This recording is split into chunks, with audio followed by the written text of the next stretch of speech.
بہت اچھا سوال ہے یہ۔ دیکھیے میڈم، آج دنیا ہماری جیب میں ہم لیے لیے گھوم رہے ہیں۔ اس میں ہم دیکھ سکتے ہیں کہ جن جن دیشوں نے مذہبی جنون کو چھوڑا وہ ترقی کر گئے ہیں۔ ہمارے دیش میں دو چیزیں بہت زیادہ پائی جاتی ہیں، ایک ہے اوور ڈوز آف پالیٹکس اور دوسری اوور ڈوز آف ریلیجن۔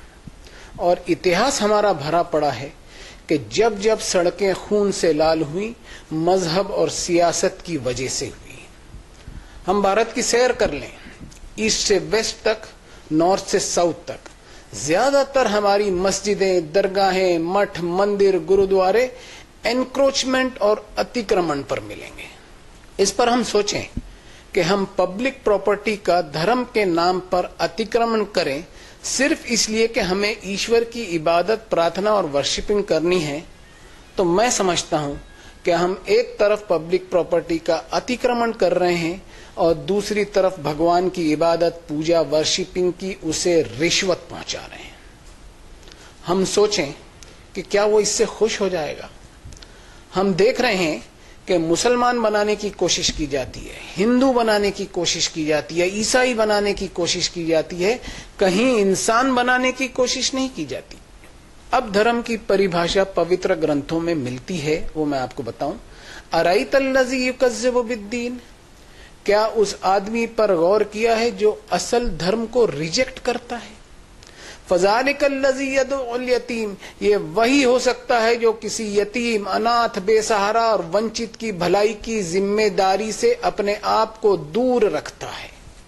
اور ولا یحض علی طعام المسکین، اس کے دل میں کبھی کوئی تڑپ نہیں اٹھتی کہ کسی بھوکے کو کم سے کم کھانا ہی کھلا دے۔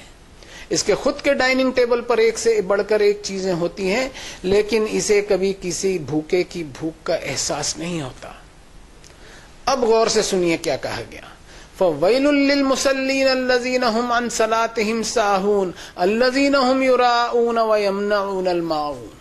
سو بربادی ہے ایسے نماز پڑھنے والوں کی، ایسے عبادت کرنے والوں کی، ایسے پوجا ارچنا، اپاسنا اور ورشپنگ کرنے والوں کی جو عبادتیں تو بہت کرتے ہیں لیکن ان کی عبادتوں میں کیول دکھاوا ہوتا ہے۔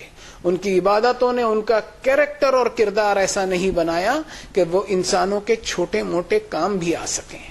بس سڑکوں پر دکھاوے اور شور شرابے سے بھرپور ہوتی ہیں ان کی عبادتیں اور انسانی ہمدردی سے کوسوں دور رہتی ہیں۔ دیکھیے میڈم، سنسار کے مالک نے ہر انسان کو ان گنت وردان اور بے شمار نعمتیں دی ہیں۔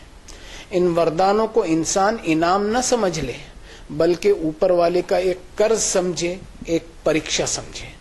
اور اس قرض کو اتارنے کے لیے اس مالک نے اپنے گرنتھوں میں بتایا کہ قولوا للناس حسنا واقیموا الصلاۃ، یعنی انسانوں سے اچھا برتاؤ کر پھر میری عبادت کر۔ لوگوں کو ان کے ادھیکار دیتا چلا یہ سوچتے ہوئے کہ جو کچھ تیرے پاس ہے اس میں سے تجھے انسانوں کے لیے کنٹریبیوٹ کرنا ہے، اور اس کنٹریبیوشن میں تجھے کبھی کسی پر کوئی احسان نہیں جتلانا ہے بلکہ یہ سمجھتے ہوئے کنٹریبیوٹ کرنا ہے کہ لوگوں کا تجھ پر ادھیکار نکلتا ہے جسے تجھ کو ادا کرنا ہی کرنا ہے، اس لیے کہ جو چیز تو حاصل کیے ہوئے ہے وہ تیری خود کی پراپرٹی نہیں بلکہ اس کا اصل مالک میں ہوں۔ تو میڈم، یہ ہے اصل دھرم کی پریبھاشا جو آپ کو دنیا کی کتابوں میں نہیں ملے گی، یہ صرف آکاشی کتابوں میں ہی ملے گی، چاہے وید ہو یا اپنشد، چاہے قرآن ہو یا بائبل ہو۔ پروپاگنڈا آف ریلیجیوسٹی، یعنی اپنے آپ کو دھارمک بتانے کی ایک ہوڑ لگی ہوئی ہے کہ کسی سٹائل یا کلر کے کپڑے پہن لے یا کوئی روپ دھارن کر لیں یا کوئی حلیہ بنا لے۔ یہ سب دھرم کے نام پر آڈمبر کے سوا کچھ نہیں ہے، ان سے کوئی فائدہ حاصل نہیں ہوگا۔ Thank you very much Parekh صاحب۔